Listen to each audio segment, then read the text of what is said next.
Muy bien, nuevamente por aquí. Vamos a proceder ahora con gastroenterología. Ya vamos a empezar como hace un rato, ¿qué fue lo más preguntado en gastro?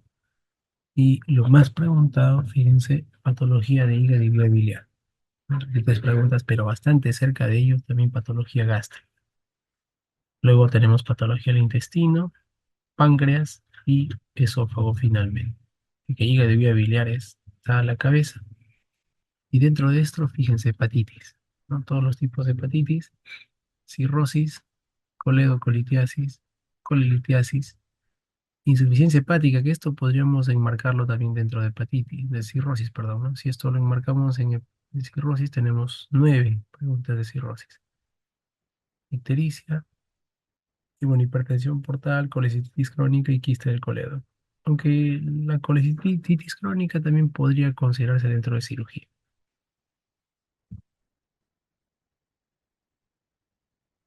Bueno, en estómago, úlcera péptica a la cabeza. Con hemorragia digestiva, casi todo. Dispepsia 3 y helicobacter, infección por Helicobacter pylori 1. En el intestino, fíjense, diarrea aguda y diarrea crónica van a la cabeza. Y también por ahí enfermedad inflamatoria intestinal, malabsorción. ¿Qué preguntan en páncreas? Pancreatitis aguda, básicamente pancreatitis aguda. Y en esófago, reflujo, pues, ¿no? Acalasia y reflujo principalmente. También uno preguntaron de espasmo esofágico difuso y uno de divertículo de Senca. Vamos a ver preguntas y respuestas ping-pong. La primera nos dice, la causa más frecuente de esofagitis es, bueno, esofagitis es inflamación del esófago. La causa más frecuente de la misma suele ser el reflujo gastroesofágico, ¿verdad? La enfermedad de reflujo gastroesofágico, que es muy, muy común. Esa es la principal causa de esofagitis. ¿Y cuál es la clínica de este reflujo gastroesofágico? Bueno, la clínica es inespecífica, pero principalmente pirosis, o sea, ardor detrás del esternón. Ese es el síntoma más frecuente, pirosis. Tanto es así que cuando hay pirosis, bueno, ya nosotros sospechamos de frente y no necesitamos hacer endoscopía ni nada, sino que se empieza el tratamiento de una vez de frente. Y después ya se verifica si es que va mejorando o no estos síntomas, ¿no? Entonces, con pirosis nada más ya se empieza el tratamiento. 3. La clínica más específica. ¿No? O sea, lo más específico de reflujo. Si bien es cierto, la pirosis es lo más común, pero lo más específico sería que el paciente nos manifieste que tiene regurgitación. ¿Sí? Ahí ya tenemos con casi completa seguridad. Regurgitación. ¿Y cuál es clínica típica más frecuentemente asociada a él? Atípica, o sea que no tenemos una pirosis ahí. ¿Saben ustedes que la regurgitación gastroesofágica puede causar tos, puede causar síntomas de asma, puede causar sinusitis? Esas son son formas de presentación atípicas. Y tenemos algunos. ¿Qué telana? ¿Qué más son? Tos crónica no productiva vespertina, o sea, en la mañana después de que en la noche ha habido la regurgitación. Puede haber erosiones dentales, sobre todo en la parte posterior de los dientes, laringitis, asma. Son formas de presentación atípicas. La pregunta 5 dice, enfermedad por reflujo gastroesofágico más odinofagia, o sea, dolor al pasar la comida, ¿no? Más dolor esofágico, dolor epigástrico, es sospecha de que, o sea, es una alergia con dolor al tragar. La alergia, o sea, el reflujo gastroesofágico, si bien es cierto, da pirosis y regurgitación, pero no da dolor al tragar. El dolor a tragar casi es, digamos, indicativo de una esofagitis ya. No solamente de un reflujo gastroesofágico, sino que de una esofagitis. Ya, ¿no? Ya el ácido ya ha inflamado tanto que hay una inflamación. Y la 6 dice enfermedad por reflujo gastroesofágico. Disfagia. ¿Se sospecha en qué? Con disfagia. Fíjense que odinofagia es el dolor y disfagia es la dificultad para tragar el bolo alimenticio. O sea, cuando hay dolor, sospechamos de esofagitis. Cuando hay dificultad, no hay dolor acá, pero hay reflujo con dificultad para tragar el bolo alimenticio, se sospecha que ha habido, pues, probablemente una inflamación y esta se ha complicado, ¿no? Con una estenosis. Sospecho una estenosis péptica, que puede ocurrir en la unión gastroesofágica debido a la esofagitis que se produce en esa zona, ¿no? Puede cicatrizar dejando una estenosis. El manejo de esta estenosis es dilatación nada más, ¿no? O sea, se hace endoscopía y dilatación con valgo. Vamos a seguir. 7. Enfermedad por reflujo gastroesofágico más hemorragia digestiva. Hay que sospechar qué cosa. Úlceras esofágicas, ¿verdad? Úlceras esofágicas. Y si tenemos alergia más baja de peso, ¿qué sospechamos? Cáncer de esófago, ¿verdad? O sea, alergia con baja de peso, cáncer de esófago. Perdón, esófago de Barrett dice, bueno, con baja de peso, cáncer esofágico, ya, yo diría, puede ser esófago de Barrett. Sabemos que el esófago de Barrett es una lesión prácticamente ya maligna, ¿no? Es una metaplasia intestinal. El gol estándar para el diagnóstico de reflujo, ¿cuál es? Si bien es cierto, con el solo síntoma de pirosis ya iniciamos el manejo, pero el gol estándar, o sea, el patrón de oro, ya que estamos hablando de reflujo de ácido, el gol estándar es una pHimetría. La pHimetría en el esófago, o sea, medir la cantidad de ácido en la porción distal del esófago, ¿verdad? Es una pHimetría. 10. El gold estándar para el diagnóstico de trastornos motores. Ya no reflujo, sino trastornos motores. Por ejemplo, la acalasia es un trastorno motor o es como el esófago.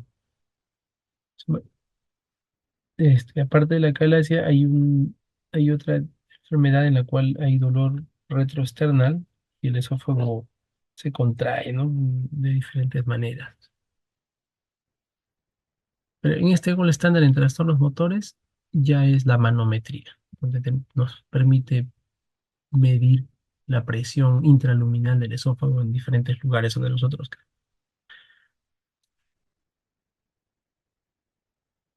11. Las pruebas confirmatorias para el diagnóstico del esófago de Barrett son, miren, para reflujo, para reflujo, el gol estándar es pHimetría, pero Barrett, el esófago de Barrett no necesariamente tiene reflujo. El esófago de Barrett es una metaplasia, o sea, quiere decir que hay el revestimiento mucoso se ha cambiado, ¿no? Las células, en lugar de ser planas como normalmente son, tienen forma cilíndrica o pseudoestratificada inclusive. Esa metaplasia se llama metaplasia intestinal, solo se diagnostica con una endoscopía y una biopsia, ¿sí? Entonces, aquí el gol estándar va a ser endoscopía más biopsia. 12. La disfagia esofágica mecánica, orgánica, no sé, mejor dicho, por ejemplo, hay una obstrucción ahí que puede ser una estenosis péptica, puede ser un cáncer, algo que cause fallo en el paso del bolo alimenticio, entonces se caracteriza por disfagia a sólidos, ¿verdad? A los sólidos. En cambio, si hay disfagia a los líquidos, pensar en una enfermedad neurológica que cause pues una dismotilidad esofágica, pero como enfermedad neurológica. 13. Miren lo que dice ahí, la disfagia esofágica neuromuscular, o sea, la neurológica es caracterizada por disfagia a líquidos, sería, ¿verdad? Bueno, también a sólidos, pero se caracteriza por disfagia a líquidos. Si es solamente sólidos, probablemente la disfagia sea de tipo mecánica.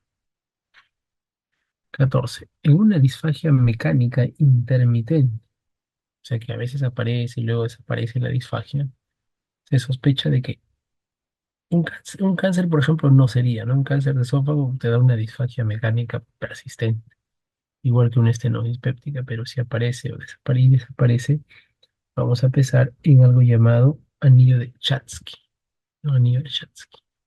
Son los anillos intraluminales que pueden actuar como válvula, ¿no? A veces permitiendo pasar el bolo alimenticio y a veces ocasionando disfagia mecánica, también dependiente del tipo de bolo alimenticio.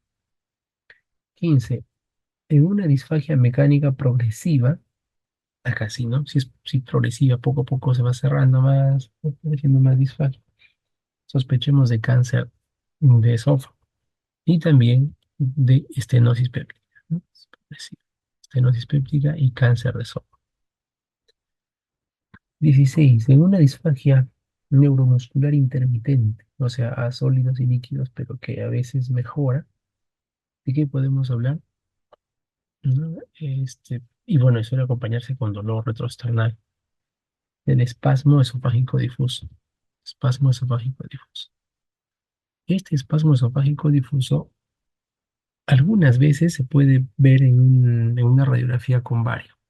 A veces se hace la radiografía con bario y se puede ver un esófago llamado ensacacorchos, ¿no? O sea, una forma como que una espiral.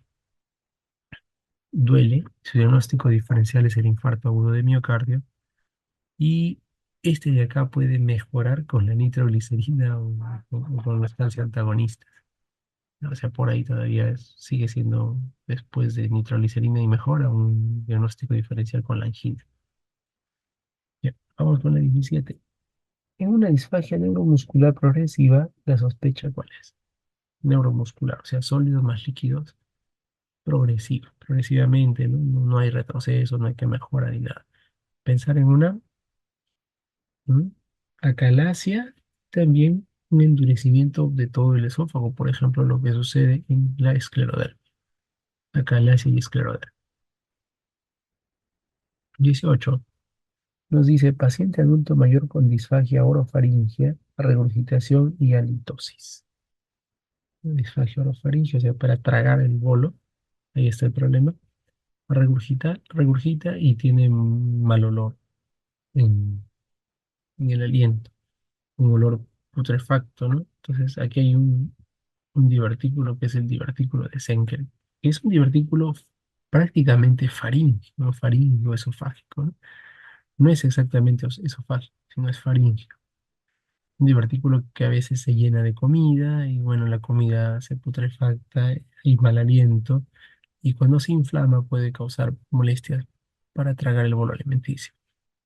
Con regurgitación puede dar de este contenido maloliente.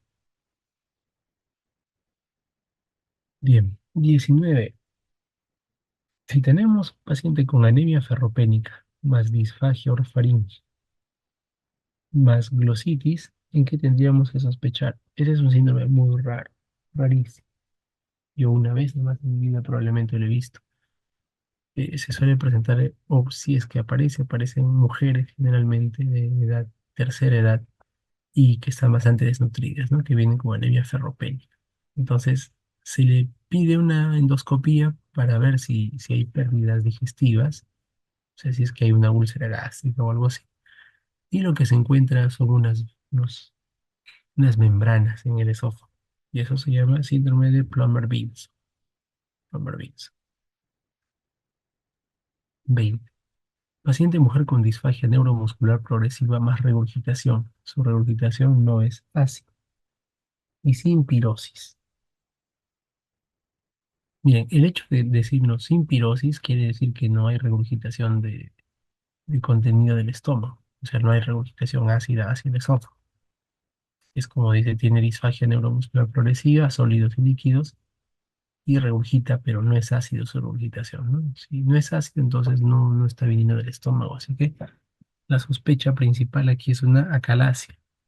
La acalasia es un aumento de la tonicidad del esfínter esofágico inferior.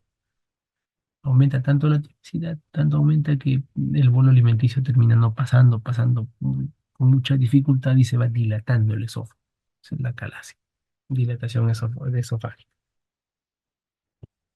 Y el hallazgo radiográfico en la calasia es lo que se llama, déjame ver para ver si dibujamos un poquito, una punta de lápiz, ¿no? En forma de pico de un loro. O sea, el esófago viene así, dilatado, y termina en una puntita.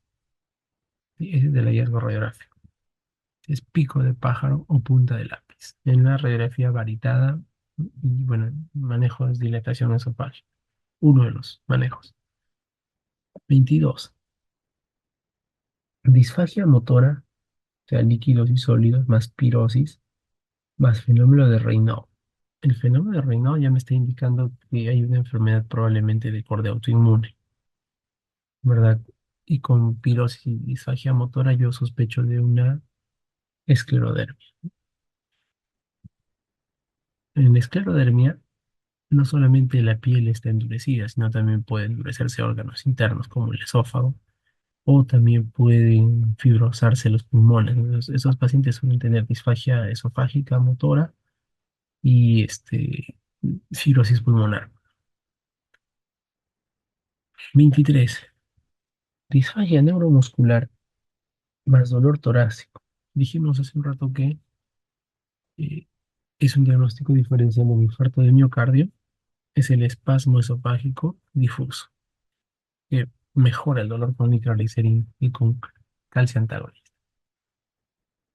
El hallazgo radiográfico del espasmo difuso del esófago, hace un rato lo dijimos, es un esófago en sacacorchos. Parece que fuera un sacacorchos o una hélice. Esófago en sacacorchos, en la radiografía varita. Dispepsia. Dice la 25. Los tipos de síndrome dispépsico, ¿cuáles son? Bueno, hay dos tipos, ¿no?, de síndrome dispépsico.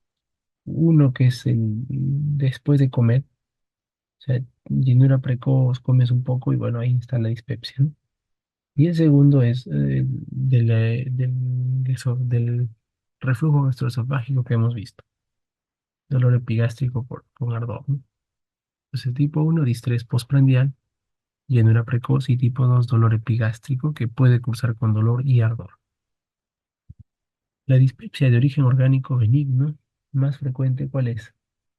Miren, ¿eh? Sí, la dispepsia es más frecuente por una úlcera, ¿no? Una úlcera péptica. 27. La dispepsia de origen orgánico maligno, más frecuente. Si el benigno es la úlcera péptica, ¿cuál es la dispepsia de origen maligno? Bueno, si estamos hablando del estómago, lo mismo que nos está diciendo es cuál es el tipo de cáncer de estómago más frecuente. Es el adenocarcinoma, ¿no? El adenocarcinoma gástrico. 28. Los criterios para el diagnóstico de dispepsia funcional según Roma, o sea, una dispepsia donde no se encuentra un úlcera y no se encuentra ninguna otra molestia, ¿no? Simplemente es funcional. Quiere decir que no tiene nada orgánico. Esos criterios de Roma los vamos a poner acá para señalarlos. Dice cualquiera de los siguientes síntomas, duración de los síntomas más de 6 meses. Basta uno de ellos. Ardor o dolor epigástrico, saciedad precoz, plenitud postprandial, ausencia de enfermedad estructural, incluyendo en la endoscopía. ¿Sí? No hay enfermedad. ¿Cuáles son los signos de alarma en dispepsia? Obviamente, si yo sospecho que hay un cáncer, voy a tener baja de peso, por ejemplo, ¿no? Es un signo de alarma en dispepsia. Eh, Anemia ferropénica, que puede ser un cáncer o puede ser una úlcera, que me está indicando alguna otra cosa ahí en dispepsia. O la disfagia mecánica. Vamos a ver. Baja de peso, más de 10% en un año, hemorragia digestiva alta, anemia ferropénica, disfagia mecánica. O sea, una dispepsia con disfagia a los sólidos. 30. El tratamiento de primera línea en casos de dispepsia funcionales. O sea que no hay nada orgánico funcional. ¿Y cuál es el tratamiento de primera línea? Dijimos que de frente vamos con un omeprazol, ¿sí? Si no mejora, ya nos vamos a buscar una endoscopia. Vamos a ver 31. Si la dispepsia mejora a la defecación, se debe sospechar en que mejora de esa molestia específica en el abdomen. Se debe sospechar de enfermedad inflamatoria intestinal. No, no, perdón, síndrome de intestino irritable. Estoy pensando en otra cosa, sí es cierto. El síndrome de intestino irritable, también mal, o bueno, llamado colon irritable por algunas personas, es una enfermedad no orgánica, una enfermedad funcional. En esa enfermedad funcional se pueden alternar periodos de constipación con periodos de diarrea y normalmente el paciente no tiene signos de alarma, o sea, no baja de peso, no tiene anemia ferropénica. Si hay dolor abdominal, este no le despierta durante el sueño. Si hay diarrea, las diarreas no lo despiertan del sueño, pero en cuanto despierta en la mañana empiezan todos los síntomas. Y una de las características que tiene es que mejora la defecación, el dolor abdominal. Vamos a ver. 32. El principal factor de riesgo en la úlcera duodenal es la presencia de Helicobacter pylori, ¿ya? En el estómago. Es el principal factor de riesgo de la úlcera duodenal. ¿Y cuál es el principal factor de riesgo de la úlcera gástrica? Parece que fuera el Helicobacter, ¿no? Pero acá nos ponen AINES. ¿Sí? AINES es el principal factor de riesgo de úlcera gástrica. Y el tipo de úlcera péptica más frecuente entre estómago y duodeno, lo más frecuente es duodeno. La causa más frecuente de úlcera péptica es causa. Puede ser AINES, puede ser Helicobacter pylori. Aquí es infección por Helicobacter pylori. La localización más frecuente de la úlcera duodenal, ¿dónde es? Es en la primera porción del duodeno, ¿no? Primera porción del duodeno. Bulbo duodenal, primera porción. Y la localización más frecuente de úlcera gástrica, ¿cuál será? Es, es la curvatura menor del estómago. Ahí se localiza con más frecuencia la úlcera gástrica. Vamos a hablar ya también de úlcera péptica. Seguimos. 38. El tipo de úlcera que aumenta el dolor luego de las comidas. Bueno, esto no es tan cierto ya, pero para términos de un examen, se suele preguntar esta parte de la semiología. Si la úlcera, perdón, si el dolor epigástrico, la dispepsia, aumenta luego de las comidas, dice probable que la úlcera sea gástrica. ¿No? Gástrica. Y el dolor desaparece con la ingesta de comidas en la úlcera duodenal. Así que come el paciente, come para que no le duela, ¿no? En cambio, la úlcera gástrica deja de comer para que no le duela, para que desaparezca el dolor. 40. El tipo de úlcera que más maligniza, lo que nos están preguntando aquí es entre estómago y duodeno. ¿Cuál es más probable que sea maligno? Es el estómago, úlcera gástrica. Ahora, no es que sea una úlcera que se vuelve maligna, no es así, sino que el cáncer gástrico muchas veces se presenta como úlcera. Su primera presentación es una úlcera gástrica. Es por eso que cuando en la endoscopía se detecta una úlcera gástrica, se tiene que tomar sí o sí biopsia. A diferencia de una úlcera duodenal en la cual no está necesariamente indicado tomar una biopsia, no se puede quedar como que digamos, a criterio del endoscopista. ¿Cuál es el tipo de úlcera entre gástrica y duodenal que suele sangrar? Sí, que tiende a sangrar más. Entre gástrica y duodeno, el que sangra más frecuentemente es duodeno, úlcera duodenal. Las úlceras que aparecen por estrés en pacientes quemados o en pacientes en shock se denominan, tienen un nombre, ¿no? Hay dos tipos de úlceras por estrés, ¿ah? Una de Curling y otra de Cushing. ¿Sí? Las úlceras de Cushing son estas de las que estamos hablando. Úlcera de Cushing. ¿No? Las de Curling se suelen dar en enfermedades ocupantes de espacio intracraneal, tumores cerebrales, hemorragias intracerebrales. 4.3. Las úlceras por estrés en el TEC o TEC, ¿no? O traumatismo encefalocraniano también serían las úlceras de Curling. No, perdón, Cushing, no. Curling son las anteriores y estas son úlceras de Cushing. TEC, Cushing o sistema nervioso. En sistema nervioso Cushing, quemados, sépticos, chocados, por ejemplo, úlceras de Curling.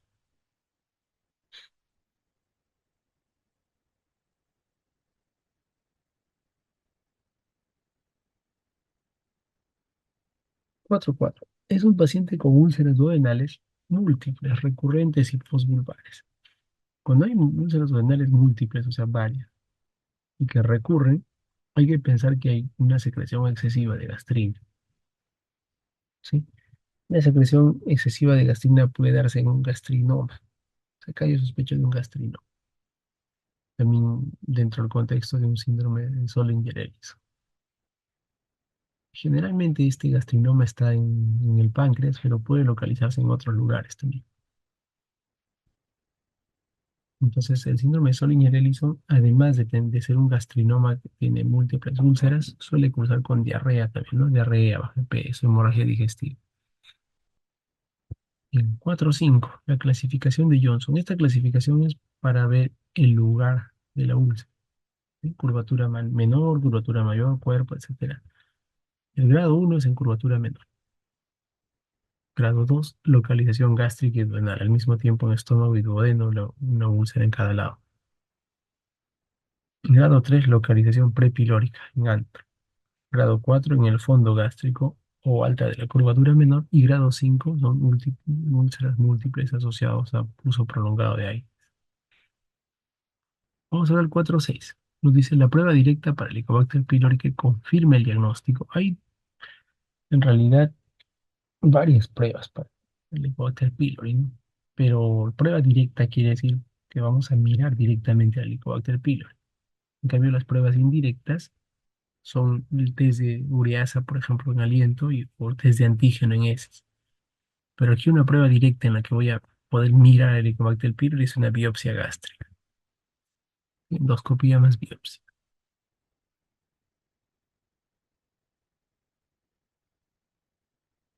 La prueba que permite confirmar la erradicación.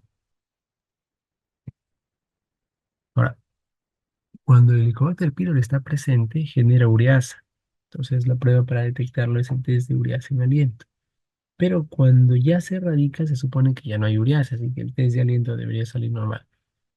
Aquí es test de aliento. Pero lo mismo pasa con el antígeno. Lo que pasa es que pueden aparecer en las heces antígenos del Helicobacter pylori y ser detectados, ¿no? Pero si nosotros damos tratamiento y decimos que se ha curado, entonces eh, ya desaparece el antígeno de las heces. Así que test de aliento o antígenos en heces puede ser la respuesta a cualquiera de los dos en el 47.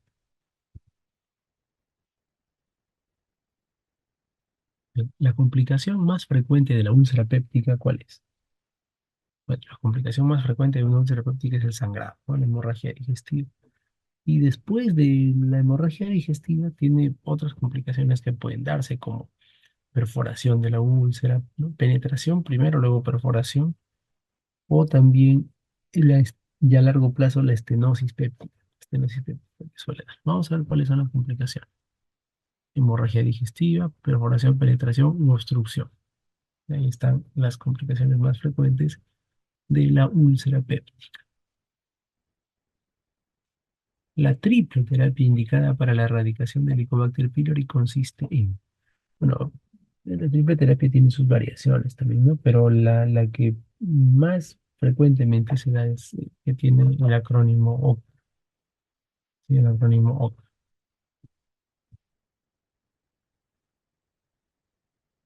Omeprazol, claritromicina y no, perdón, amoxicilina. La tasa de curación buena tiene, ¿no? Todavía se sigue usando. Inhibidores de bomba de protón cada 12 horas. La eritromicina, 500 miligramos cada 12, más amoxi, 1 gramo cada 12, por 14 días.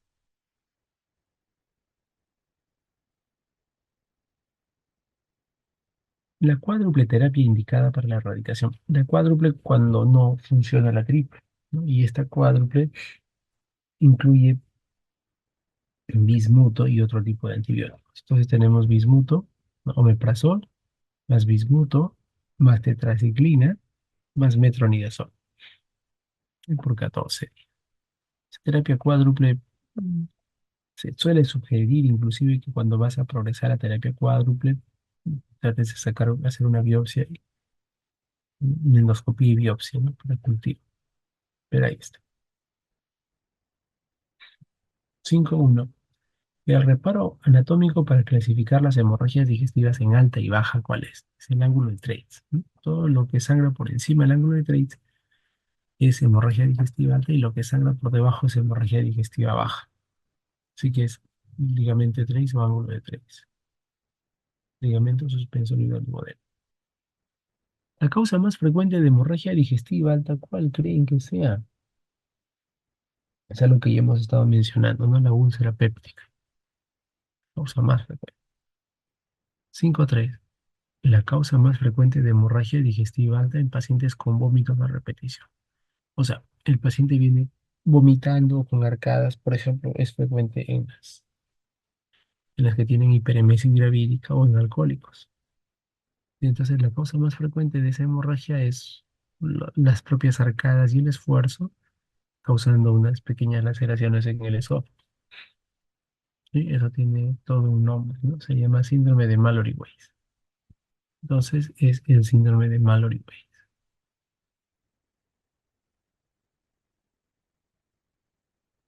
La localización más frecuente de la lesión de Mallory-Weiss, ¿dónde es? Obviamente es en la unión gastroesofágica, ¿no? Así que es la laceración de una línea que se llama línea Z en la unión gastroesofágica. 5.5. La causa más frecuente de mortalidad por hemorragia digestiva alta es. ¿Cuál es? Hemorragia digestiva alta, pues un shock, ¿verdad? Pero sangrado, dice, por varices. O sea, el sangrado por varices gastroesofágicas puede tener más mortalidad que el sangrado por una úlcera péptica. 5.6. La malformación vascular que produce sangrado, ¿cuál es? Se llama, es rara, se llama Dilafoy. Dilafoy es una malformación que a veces se ve en el estómago, en un vaso sanguíneo dilatado. Es una malformación vascular, lesión de Dilafoy. 5.7. La manifestación más frecuente de HDA, la más frecuente, no la más específica, suele ser la melena, no tanto la hematemesis, la melena. La manifestación más frecuente de hemorragia digestiva baja es la rectorragia, pues, ¿no? O sea, las heces envueltas en sangre, o la hematoquesia, perdón, la hematoquesia, la región de la hematoquesia. La primera medida para el manejo de HDA consiste en que si está con hemorragia el paciente, la primera medida consistirá en hidratarlo al paciente y mejorar, pues, el estado hemodinámico, ¿no? Porque puede ser que haya perdido mucho líquido o mucha sangre. El tratamiento específico ya para hemorragia varicosa, ¿en qué consiste? El específico consiste en endoscopia y endoligadura, ¿sí? Entonces, primera opción dice ligadura con bandas elásticas y segunda opción escleroterapia. Pero ambas van con endoscopía, o sea, puede ser endoscopía con endoligadura o endoscopía con escleroterapia. 6.1. La causa más frecuente de hemorragia digestiva baja aislada en el adulto mayor es, eh, es una enfermedad diverticular, ¿no? Enfermedad diverticular. Y la causa más frecuente de hemorragia digestiva baja asociada a estenosis aórtica, ajá, asociada a estenosis aórtica, es una malformación llamada angiodisplasia, síndrome de G, ¿no? Angiodisplasia del colon.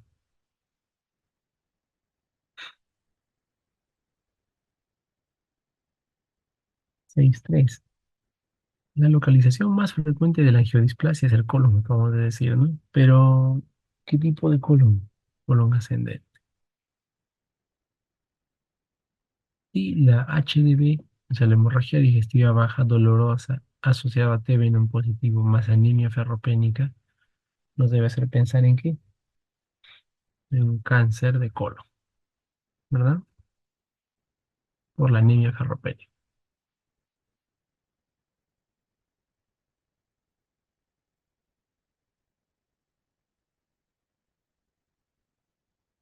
Diarrea crónica. Bien, el síndrome de Solinger-Ellison decíamos que es un gastrinoma, pero puede producir diarrea. Y puede producir diarrea, pero es un gastrinoma. Es gastrinoma.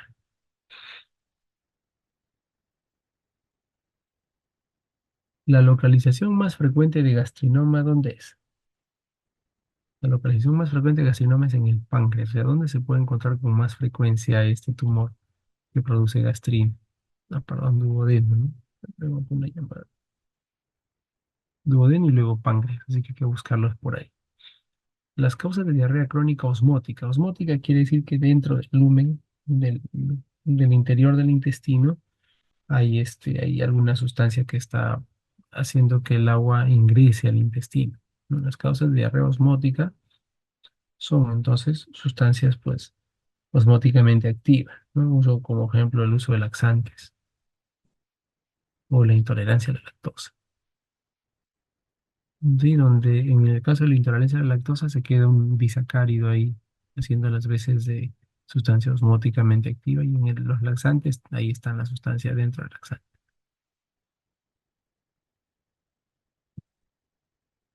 Las causas de diarrea crónica malabsortiva son, o sea, causas de diarrea crónica donde no hay absorción.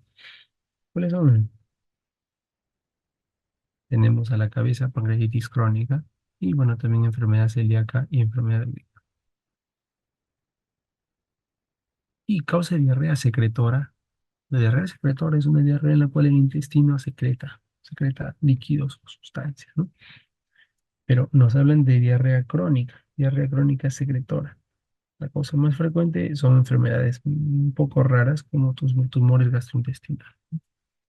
Gastrinoma que hablamos acá que produce diarrea, esa diarrea es tipo secretora. El tumor carcinoide y el bipoma. Bien, la causa más frecuente de diarrea crónica, ¿cuál es?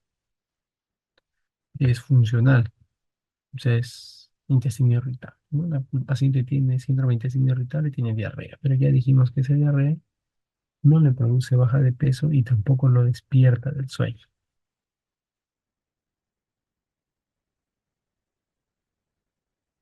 Uy, ¿qué pasó acá?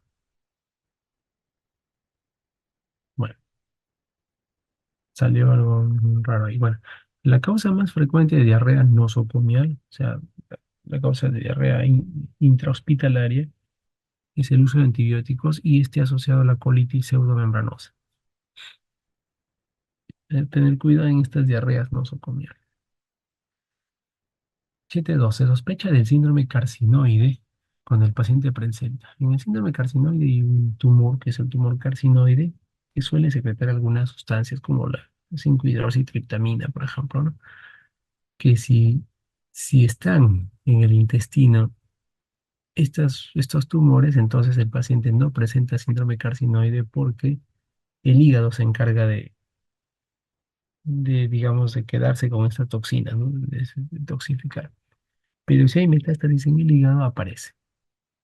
¿Y cuál es el síndrome carcinoide? Dice rubicundez facial más diarrea secretoria más sibilante. Y el test bioquímico para el diagnóstico del síndrome carcinoide, ¿cuál será? Dijimos el 5-hidroxitriptamina, ¿no? Ácido 5-hidroxinolacético, que es otro, ¿no? En orina. 7.4. Se sospecha de un bipoma, síndrome de Werner, cosa rara, ¿no? Werner Robinson. Cuando el paciente presenta, ¿qué cosa? Bipoma, ¿no? Diarrea secretoria, hipocalemia y acrónica. Y la última dice la manifestación dermatológica asociada a la enfermedad celíaca es la dermatitis herpetiforme. 7.6. El anticuerpo más sensible quiere decir que pues, se vuelve positivo por la enfermedad, pero también con otras cosas que no son la enfermedad. En el más sensible para el diagnóstico de enfermedad celíaca, ¿no? La enfermedad celíaca y una intolerancia al gluten o a las sustancias parecidas derivadas del gluten. El anticuerpo es la antitransglutaminasa. Ese es el más sensible. Y el anticuerpo más específico para este diagnóstico son los anticuerpos antiendomisio. 7.8. La clínica de la enfermedad de Whipple, mm, triada de la enfermedad de Whipple, consiste en que fiebre, artralgias y diarrea malabsortiva.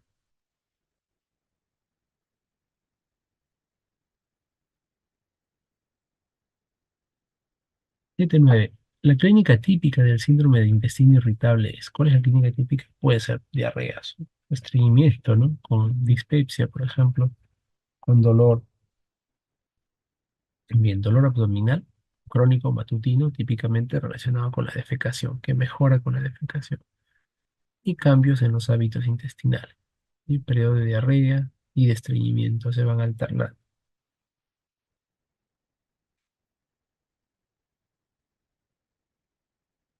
Bien, digamos,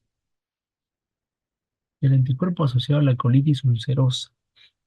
¿Cuál es el anticuerpo asociado a la colitis ulcerosa? Nos dice que son ANCA-P. Aunque el ANCA-P se presenta en una gran cantidad de enfermedades, incluyendo las vasculitis, ¿no? Pero bueno, está asociado a colitis ulcerosa. 8.1. La localización intestinal que más se afecta en la colitis ulcerosa, ¿cuál será? La parte final del intestino, el recto sigmoides. El tipo de afectación de la pared del tubo digestivo en colitis ulcerosa, ¿cuál es? Bueno, en colitis ulcerosa, ¿cuál es la afectación? Dice es continua o difusa, ya está, pancolitis o parcial, ¿no? Mucosa, submucosa. El anticuerpo asociado a enfermedad de Crohn, ¿cómo se llama? ASC.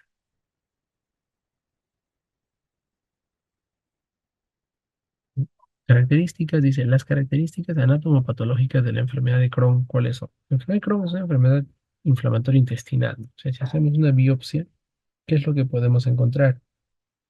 Vamos a encontrar granulomas, pero no gaseosos, ¿no? O sea, que lo diferenciaría de una tuberculosis intestinal, por ejemplo. Aquí hay granulomas, formación de granulomas sin calcio y úlceras aftosas. 8.5.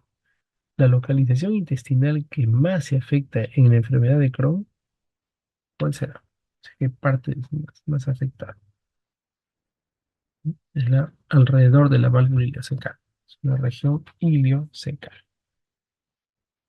Y teleróstico diferencial ahí, porque ahí también es más probable la tuberculosis intestinal, es en la válvula cerca de la región iliocecal también. Entonces, uno de sus diagnósticos diferenciales podría ser la tuberculosis intestinal.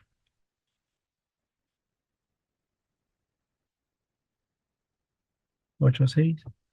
El tipo de afectación de la pared del tubo digestivo en enfermedad de Crohn es, o sea, lo que nos están preguntando es si es transmural o es segmentario, difuso, etcétera, ¿no? En Crohn es transmural, ¿verdad?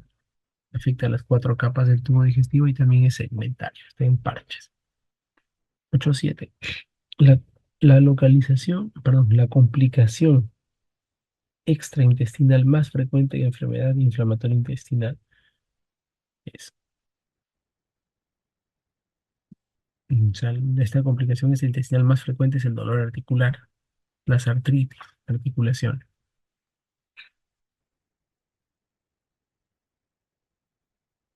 8.8. La complicación hematológica más común en colitis ulcerosa, ¿cuál será?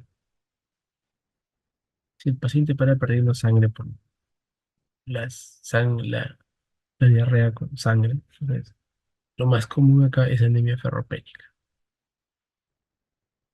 8.9. La complicación hematológica más común en enfermedad de Crohn hematológica, megaloblastia, ¿sí? Por la mala absorción de la vitamina B12. PBC digestiva. Entonces, el sitio más común de afectación a nivel intestinal por TB, ya hace un rato hemos dicho, ¿no? Cerca de la válvula ileocecal, el área ileocecal, como dice. Y las características del líquido acítico, si es que tenemos una TB peritoneal, primero que se trata de un exudado, ¿verdad? O sea que es un líquido inflamatorio. Y el exudado, tenemos todos esos criterios de acá. El gradiente albúmina, el GASA, gradiente de albúmino sérico es menos de 1 1,1. O sea, mejor dicho, la diferencia de albúmina es pequeña entre el líquido peritoneal y la sangre, menos de 1,1. Las proteínas del líquido cítico suelen estar más elevadas si es que hay células de predominio de linfocitos y el A, ¿no? Mayor a 40 es en realidad, 39 y 40. Y la principal, acá dice la principal complicación de la PVC gastrointestinal son obstrucciones, obstrucción intestinal.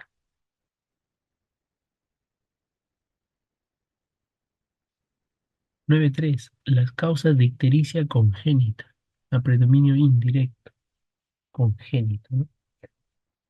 Bueno, lo más frecuente es el síndrome de Gilbert, que muchas personas lo tienen, y aquí está, ¿no? Síndrome de Gilbert es el más frecuente de todos estos, déficit enzimático leve. Y el síndrome de Crigler-Najjar es un déficit enzimático moderado grave, pero el más común y más prevalente es el síndrome de Gilbert. Las causas de ictericia congénita a predominio directo. Las anteriores eran indirectas. Y ahora, ¿cuáles son las causas a predominio directo? Tenemos a Dubin, Johnson y Rotor. Alteración del transporte canalicular y Dubin, Johnson y rotor defecto de la recaptación sinusoidal. Sus enfermedades son rarísimas. 9.5. Los marcadores de colestasis, ¿cuáles? Cuando hay obstrucción biliar, tenemos a la fosfatasa alcalina que se eleva, ¿sí? Tenemos también a la gamma glutamil transpeptidasa que se eleva.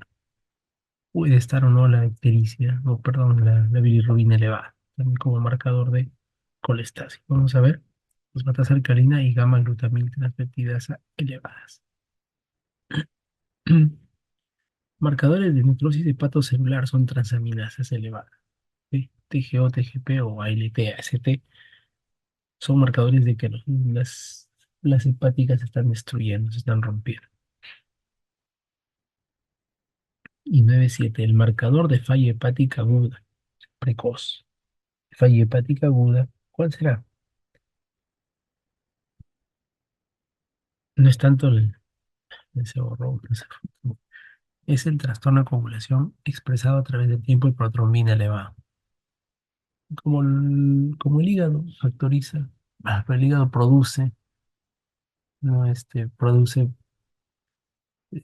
a los factores de coagulación. Entonces estos se agotan rápidamente. Por eso es que el tiempo de protrombina se prolonga. La hepatitis cuya vía de transmisión es exclusivamente fecal-oral. ¿Qué tipo de hepatitis virales es que da mucho más frecuentemente a los niños? Como es fecal-oral, los niños se transmiten rápidamente. Es la hepatitis tipo A, la hepatitis A, virus de la hepatitis A. Situaciones de riesgo para infección de hepatitis C. O sea, ¿cuáles son las vías de transmisión de la hepatitis C? Básicamente es parenteral, ¿no? O sea, transfusiones, tatuajes, compartir agujas, tipo VIH. Vía parenteral, transfusión de sangre y hemodiálisis. Las pruebas confirmatorias para hepatitis A, ¿cuáles son? Confirmatorias en realidad, ¿no? Confirmatorias sería aislamiento del virus, pero bueno, sugerentes, digamos. Vamos a tener la inmunoglobulina o anticuerpos contra la hepatitis A, tipo IgM en aguda, y bueno, sí ya te dio IgG. Sí, tenemos aumento de niveles de transaminasas que pueden estar muy elevadas y aumento de anticuerpos inmunoglobulina M antivirus hepatitis A. El marcador que indica inmunidad, paciente curado o vacunado de la hepatitis B. La hepatitis B tiene varios antígenos, uno de ellos es el de la superficie. Ese antígeno de la superficie genera que el paciente tenga anticuerpos antiantígeno de superficie. Pero estos anticuerpos se presentan en dos situaciones: cuando el paciente ha tenido la enfermedad y se ha curado o cuando ha sido vacunado. Entonces, anticuerpo contra el antígeno de superficie de la hepatitis, anti-HBs. Y el marcador, por otro lado, que indica que la hepatitis tipo B o la hepatitis viral B está activa, se está reproduciendo, se está replicando, tenemos que son varios antígenos, ¿no? El antígeno epsilon, por ejemplo, el E puede estar elevado y el antígeno de superficie también. Pues, acá habla del antígeno de envoltura de hepatitis B, el epsilon, ¿le? Es un marcador de contagio o infectividad. Mayor cantidad de este antígeno, mayor probabilidad que contagies de hepatitis B a otros. 103, el marcador que indica virus hepatitis B inactiva, no replicativa. Entonces, que no está replicando el marcador son los anticuerpos. Anticuerpo contra este epsilon. ¿No? Anticuerpo contra el antígeno de envoltura E. La hepatitis B aguda se define. Una hepatitis en realidad es una elevación de transaminasas. Así que la hepatitis B no es otra cosa también que elevación de transaminasas. Pero también acompañado, bueno, obviamente que ya como es específico de hepatitis B, son aguda el anticuerpo contra el antígeno core, ¿no? El anticore. El core es un antígeno central, de la parte central del virus. Entonces, si ahí hay una inmunoglobulina contra el anticuerpo anticore, esa presencia te dice que hay una hepatitis B aguda. La hepatitis B crónica se define como más de 6 meses de antígeno de superficie. Crónica activa. Aquí me está diciendo IgG. O sea, IgM en la aguda, IgG en la crónica. La sobreinfección de virus hepatitis D o delta se define serológicamente como que, así como hepatitis B crónica, ¿sí? Más una hepatitis D. O sea, la hepatitis D se mete donde está la hepatitis B. Acompaña. Una sobreinfección. Entonces tenemos el antígeno de superficie de hepatitis B y anticuerpo contra el core del IG tipo IgM de hepatitis B y el anticuerpo antivirus de hepatitis D. Ahora, ¿qué causa esta coinfección? Bueno, causa mayor gravedad, ¿no? Pero dice aquí que la coinfección de virus de hepatitis D se define serológicamente. Así es, un poco complicado, ahí está. Hepatitis B aguda más hepatitis D es básicamente lo mismo que estamos viendo hace un rato.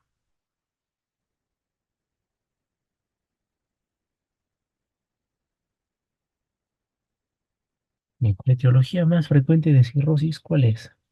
Por ahora todavía sigue siendo el alcohol, pero va a cambiar, ¿no? Va a ser la esteatohepatitis no alcohólica.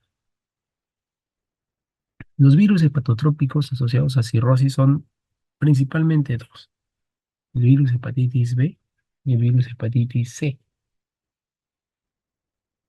y también relacionados a cáncer los dos. El daño hepático más frecuente por alcohol,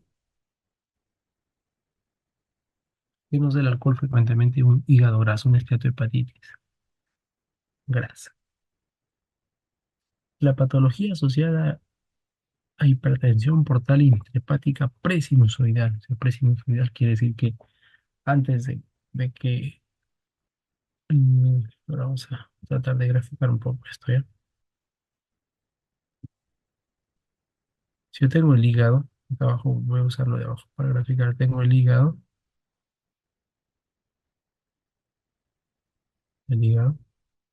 Entonces, el hígado digamos, le llega la sangre a través de la arteria porta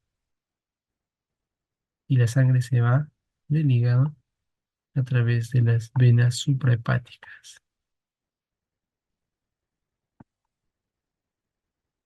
Y entonces, desde el hígado,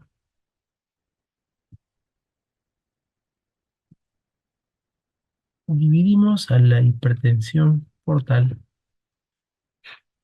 o sea, cuando la porta está hipertensa, está dilatada, en presinusoidal, cuando está antes de entrar al hígado, sinusoidal, cuando es dentro del hígado, donde están las rayitas, y posinusoidal, está suprahepática. Lo que me está preguntando es la patología asociada con hipertensión pulmonar intrahepática presinusoidal, o sea, acá dentro del hígado, pero antes de los sinusoides hepáticos. ¿Cuál sería? ¿Sí? Ahí pueden haberse metido parásitos como los esquistosomiasis.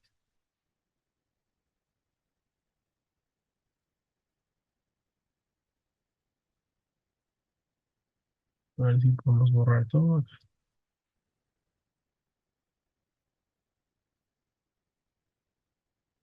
Listo. La patología asociada a hipertensión portal intrahepática intrasinusoidal es la cirrosis, ¿verdad?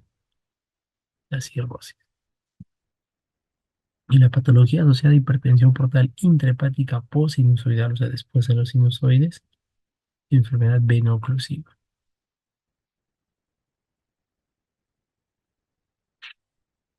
Los estigmas hepáticos clínicos producidos por consumo de alcohol son, ¿cuáles son? Estigmas tenemos por consumo de alcohol. En el caso del rostro, la parótida es hipertrofia. Hay una hipertrofia de la glándula parótida. En la palma de la mano está roja y eritema palmar. Y puede haber la contractura de Dupuytren también en la mano, en la palma de la mano. 15. La manifestación cardinal de la cirrosis. ¿Cuál es? O sea, la manifestación más frecuente cardinal es la asitis, ¿verdad? La asitis, porque bueno, puede compartir otras características, otros síntomas con otras enfermedades, pero la asitis es básicamente cardinal de la cirrosis. La clínica de la hipertensión portal consiste en qué? Asitis, hay varices y encefalopatía. El principal desorden hormonal en pacientes cirróticos, ¿cuál será? Es el hiperestrogenismo, ginecomastia, hipogonadismo. Paciente cirrótico con piel oscura, bronceada y diabetes. Se sospecha de algo llamado diabetes bronceada, justamente, ¿no? Y la diabetes bronceada es una acumulación de cobre, ¿no? Entonces es una, perdón, de hierro, no es una hemocromatosis, tiene la acumulación de hierro tanto en el hígado como en el páncreas y en la piel. Diabetes bronceada.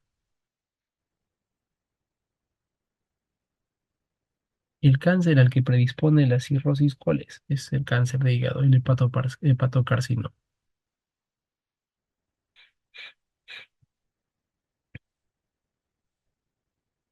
La clínica de la peritonitis bacteriana espontánea, ¿cuál es? Es bien inespecífica. A veces hay dolor, pero a veces no hay nada. ¿Cuál es la clínica que nos dicen acá? Fiebre más dolor abdominal más falla renal o encefalopatía.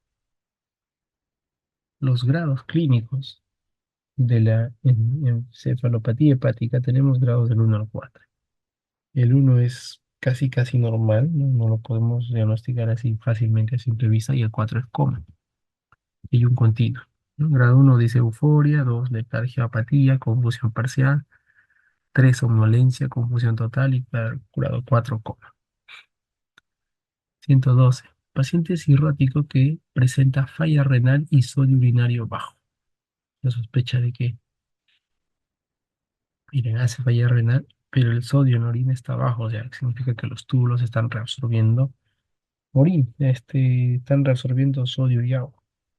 Se comporta como una ira prerrenal, pero esto se llama síndrome hepatorrenal.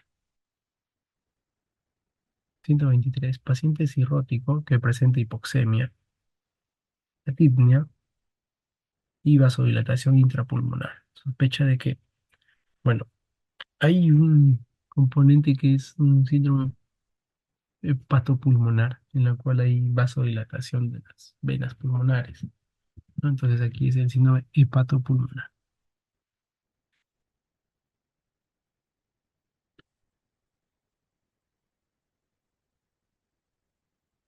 124. Los parámetros que evalúa el score Child-Pugh, ¿no?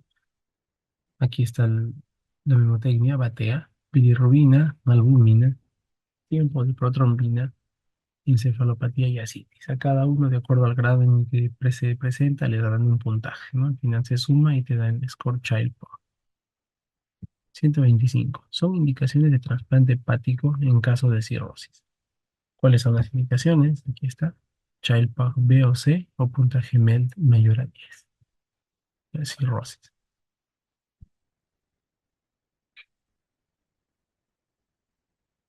126. La etiología más frecuente de pancreatitis aguda, ¿cuál es? Es biliar, ¿verdad? Son los cálculos biliares que se meten por ahí, de biliar.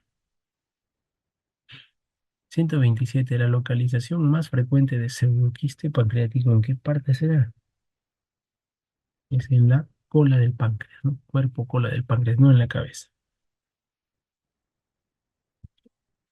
La clínica más frecuente de pancreatitis aguda es, ¿cuál es? Dolor abdominal en cinturón epigástrico, ¿no? Dolor abdominal epigástrico en cinturón. Esa es la clínica más frecuente. Puede acompañarse de náuseas y vómitos o no. Así que es dolor epigástrico intenso y constante que se puede irradiar hacia la espalda o dorso, cinturón o faja, náuseas y vómitos, y puede haber ruidos y dolores ausentes, síndrome paralítico. Los signos de hemoperitoneo por pancreatitis necrohemorrágica son signos que se ven en la piel, son signos de gravedad. Se llama síndrome de Cullen y signo de Cullen y Gray-Turner, ¿no? Equimosis periumbilical de Cullen y Gray-Turner, equimosis en flancos. 130. Las pruebas que confirman el diagnóstico de pancreatitis aguda son, ¿cuáles son? En realidad, para confirmar, la pancreatitis aguda se define por dos de las siguientes tres. Ahorita voy a mencionar yo tres y basta que tenga dos ya es pancreatitis aguda. Uno, el dolor epigástrico, ¿no? Dolor epigástrico. ¿Sí? Dos, amilasa o lipasa elevados. Y o tres, una imagen que indique pancreatitis aguda. Con esos tres se diagnostica. Vamos a ver qué nos están diciendo acá. Amilasa lipasa mayor o igual a tres veces el límite superior. 131. El puntaje que indica severidad en VISAP. VISAP es un puntaje, ¿no? En pancreatitis, el puntaje que nos dice severidad es 2, mayor o igual a. En Ransom, ¿qué puntaje de Ransom nos dice de acá? A partir de acá es grave 3, ¿no? Y el puntaje que indica severidad en el score Apache, 8. ¿Sí? Para evaluar el pronóstico de una pancreatitis aguda se indica TAC a que a partir del tercer día, o sea, a partir de las 72 horas. Antes no es recomendable a menos que lo estés usando para hacer un diagnóstico diferencial importante, ¿no? No me parece pancreatitis, pero sí, no sé, le tomo una tomografía. Y en pancreatitis aguda solamente se indica tomografía cuando el paciente tiene una pancreatitis moderada, severa, al tercer día, ¿no? Ahí principalmente. Y tiene que ser con contraste. El hallazgo tomográfico de un absceso pancreático es pobre captación del contraste, ¿no? Ese es uno de los signos, pero también colección de burbujas, colección de líquido con burbujas de aire. Si hay aire, es una infección.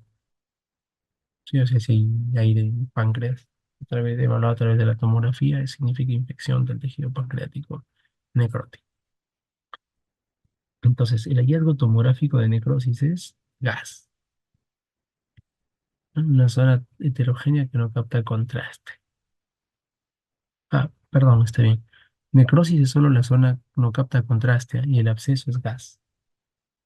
Pero cuando hay infección, cuando hay bacterias, producen gas, pero cuando no hay bacterias y solamente es necrosis, es una falta de captación, una zona que no capta contraste.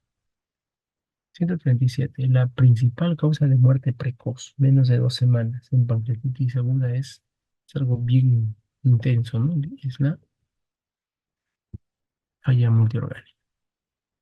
Y después de 2 semanas, la principal de causa ya tardía de la pancreatitis aguda son las necrosis infectadas, ¿no? Son complicaciones locales. Y el manejo médico inicial de pancreatitis aguda consiste en qué? Hidratación, manejo del dolor, básicamente, ¿no? Hidratación enérgica y analgesia. En casos de pancreatitis severa, la nutrición de elección no es vía parenteral, sino es enteral, tanto zona nasoyunal como zona nasogástrica, y vía enteral. Y la indicación de CEPRE inmediata, o sea, rapidito nada más. En casos de pancreatitis segura se da cuando hay una litiasis coledociana, ¿no? Colangitis. O sea, pancreatitis que se acompaña de colangitis es igual a CEPRE, rápidamente. porque se tiene que abrir ese colédoco y drenar.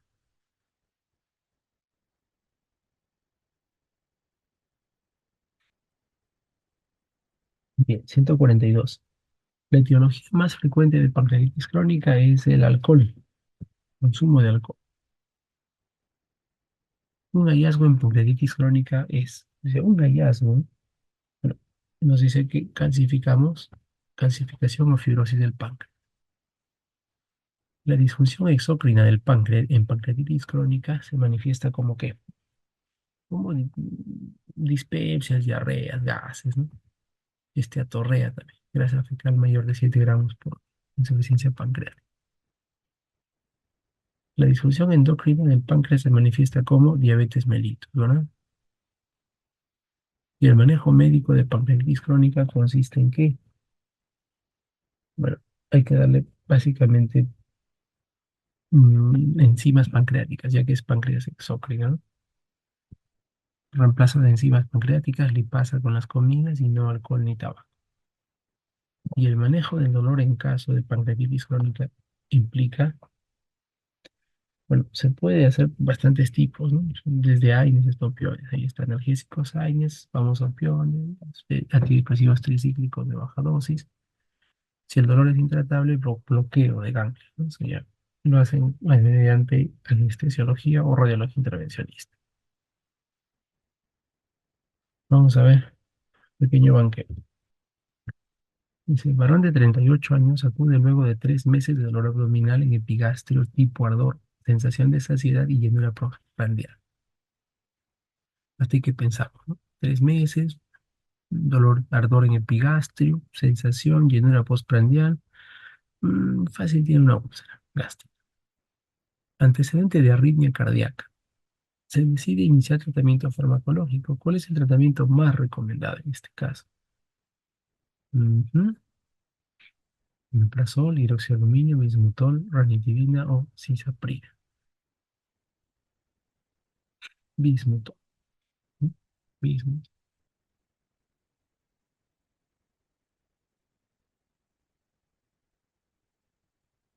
Varón de 45 años. Acude por dolor abdominal, melena y hematemesis. Está sangrando activamente. Antecedente, consumo de aire.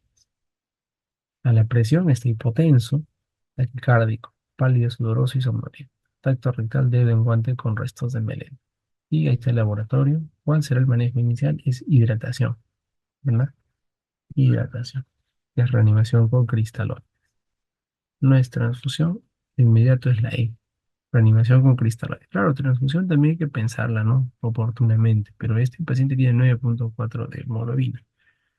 Transfusión no va a ser, no le va a ayudar mucho. Transfusión. Bien, continuamos. Mujer de 60 años, desde hace una semana presenta cansancio, epigastralgia que calman con alimentos e hiporexia. Fíjense eso que dice dolor epigástrico que calma con alimentos. ¿Ya? Examen, palidez de piel, mucosas. Hoy presenta melena y viene emergencia. Su presión normal en decúbito, pero cuando se sienta baja. Hipotensión ortostática. Frecuencia cardíaca también taquicárdica, ¿no? Aumenta cuando se sienta. Abdomen blando, depresible. Y lo que nos van a preguntar es, con esos signos ahí de tanto presión como frecuencia cardíaca que varían entre sentado y echado, ¿cuál es el porcentaje de volumen sanguíneo aproximado que ha perdido? Con esos signos es entre 5 y 10% de sangre. 4. Mujer de 75 años a la cual se le diagnostica hemorragia oculta en heces. ¿Cuál es el examen más apropiado para completar el estudio? Es colonoscopia. ¿Verdad? Colonoscopia.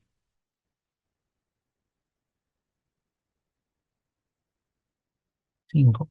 Varón de 36 años, en biopsia gástrica se encuentra el Helicobacter pylori.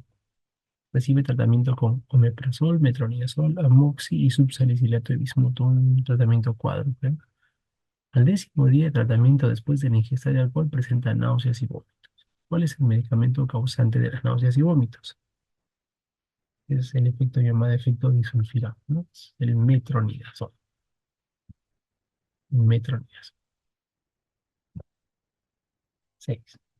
Varón de 20 años con antecedentes de úlcera péptica con fracaso terapéutico. Llega a emergencia por dolor abdominal intenso desde hace media hora. Identifica hora exacta de dolor. Media hora. Al examen, facies dolorosa, taquicárdico. El abdomen tiene dolor difuso con contracción y resistencia. Ojo, una úlcera no te va a dar resistencia abdominal. Una resistencia te lo da probablemente ya una perforación de la úlcera. ¿Sí? Reacción peritoneal. Todo. Radiografía, imagen radiolúcida subdiafragmática derecha. O sea, hay aire debajo del diafragma derecho y encima del hígado. Bien, ¿qué es esto? Es una perforación, ¿verdad? En la intervención se encuentra úlcera duodenal de 0,8 perforada en primera porción. ¿Cuál es el tratamiento recomendado para esta perforación? Es lo que nos pregunta. Es una sutura, es una gastrectomía total o subtotal, antrectomía, valectomía. No. En este caso es la sutura de la perforación. 7. Varón de 47 años con úlcera duodenal controlada, quien se trata con un fármaco que actúa sobre las células parietales, o sea, disminuyendo el ácido, ¿no? Bloqueando los receptores de histamina. ¿Cuál de los siguientes es el fármaco que utiliza? Que bloquea receptores de histamina, ¿no? Tenemos bismuto, disoprida, pantoprazol, cimetidina. Es la cimetidina. Es parecida a la ranitidina. 8. Varón de 35 años acude por melena y hematemesis. Sangrado digestivo. Un antecedente de consumo crónico de AINES. Al examen está pálido. Se realiza el estudio endoscópico y se decide no realizar terapia endoscópica. ¿Qué estigma endoscópico se ha encontrado? Miren, en los FORES 1 y 2 se hace terapia endoscópica. Aquí probablemente se ha encontrado 3. ¿Cuál es el FORES 3? Es una mancha pigmentada plana. ¿Verdad? Es porque el sangrado babeante es FORES 1B. Y 1A es sangrado en chorro, 1B es sangrado en napa o sangrado babeante, el 2A es el coágulo adherido, no, el vaso visible, perdón, el 2B es coágulo adherido y el 3 es mancha pigmentada. Este es el 3. 8-9. En el tratamiento de la enfermedad úlcero-péptica, y el espacio tiene entre sus efectos formar un polímero pegajoso que se adhiere a las células epiteliales y base de las úlceras e inhibe la acción hidrolítica de pepsina. ¿Cuál es esto? Ese es el sucralfato, ¿verdad? Sucralfato. 10. Mujer de 35 años hospitalizada en tratamiento con clindamicina endovenosa. Al quinto día, diarrea. Podemos pensar, si está recibiendo clinda y hace diarrea, podemos pensar en colitis pseudomembranosa, ¿verdad? Examen de abdomen distendido, dolor en fósil. ¿Cuál es el agente más probable de colitis pseudomembranosa? Es el Clostridium difficile. Aquí está la B. 11. El varón de 35 años presenta hace 15 días dolor abdominal intenso en cuadrantes inferiores. Diarrea disentérica. 10 a 12 cámaras al día. Malestar general, no fiebre. ¿Cuál es el agente etiológico más probable? Pero fíjense que 15 días está con estas molestias, ¿eh? Entonces, ¿cuál será? ¿Cuál será? ¿El Staphylococcus aureus? No. Campylobacter, E. coli enteropatógena, muchos, 15 días. También histolítica, sí. Parásito. Un parásito metido ahí que da diarreas con sangre. Crónica. 12. Tenemos a un varón de 48 años ingresado por dolor abdominal, rectorragia, tenesmo y pujo de 3 meses de evolución. Estudio anatomopatológico de la colonoscopía muestra inflamación superficial crónica con abscesos en las criptas y distorsión de la arquitectura. ¿Cuál es el diagnóstico? ¿No? Enfermedad de Crohn, colitis ulcerativa, es colitis ulcerativa.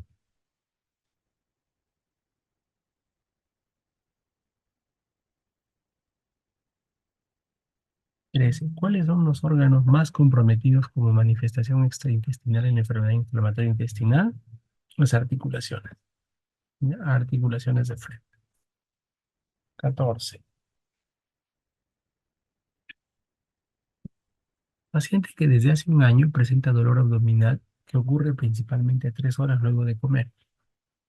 O sea, más o menos sería una úlcera duodenal, ¿no? El dolor se atenúa con el alimento. Examen, dolor, la palpación en epigastrio. Biopsia gástrica, infiltrado inflamatorio de linfocitos, células plasmáticas con severa atrofia de la mucosa gástrica. O sea, hay una gastritis de tipo inflamatorio, autoinmune, ¿no? La absorción de qué vitamina se verá afectada, la vitamina B12, porque no se producirá factor intrínseco.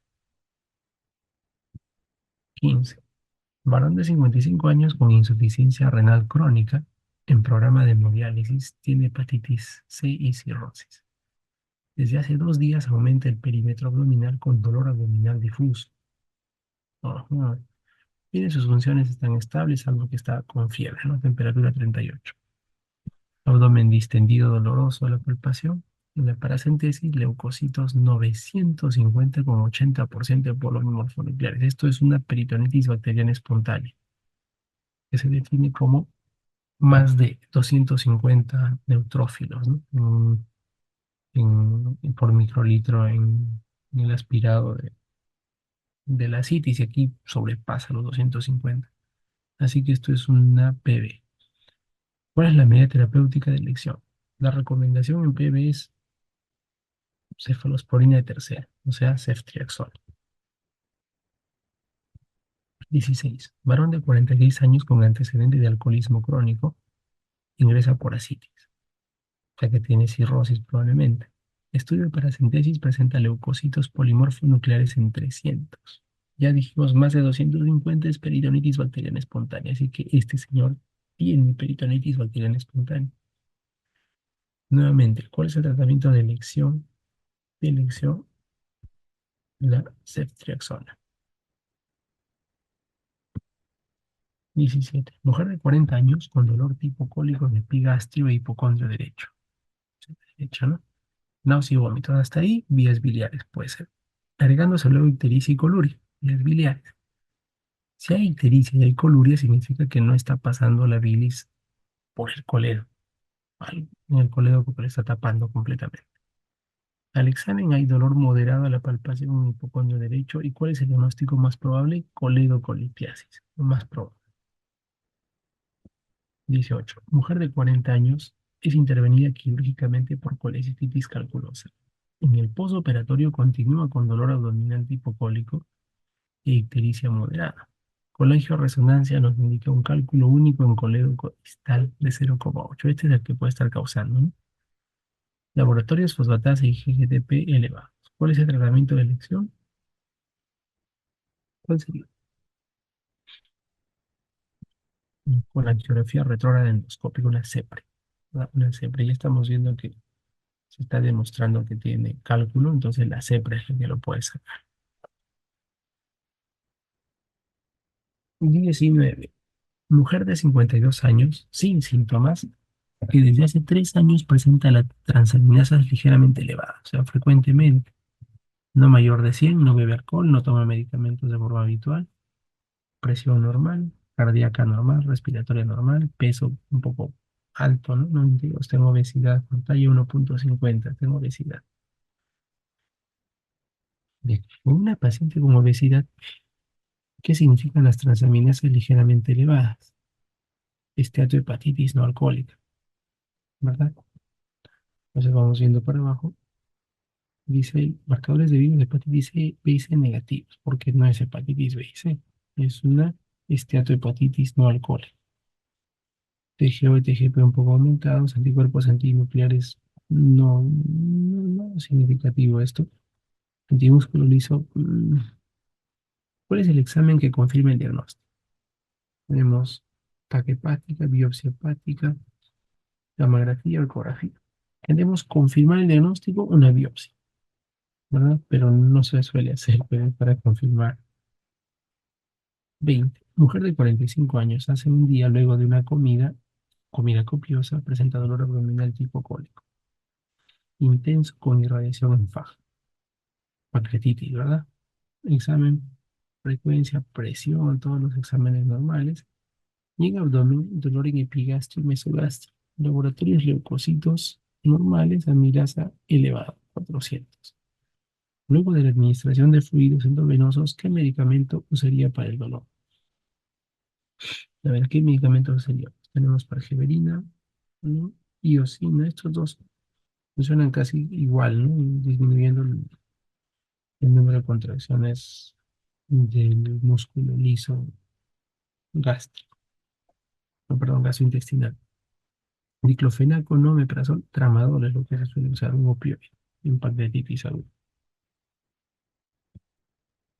Varón de 40 años sin antecedentes previos es hospitalizado por pancreatitis aguda y luego de colocación de catéter venoso central en vena subclavia derecha presenta disnea súbita y taquicardia. Y en la placa de tórax, neumotórax se compromete menos del 10%. Si compromete menos del 10%, ¿cuál es el tratamiento de lesión? No es poner un tubo, sino oxígeno complementario. ¿Sí? Hasta el 10%. Pasa de ahí, ya, bueno, poner un tubo para expandir los pulmones, etc. Así que es oxígeno complementario. Bien, muchas gracias. Atento a sus comentarios.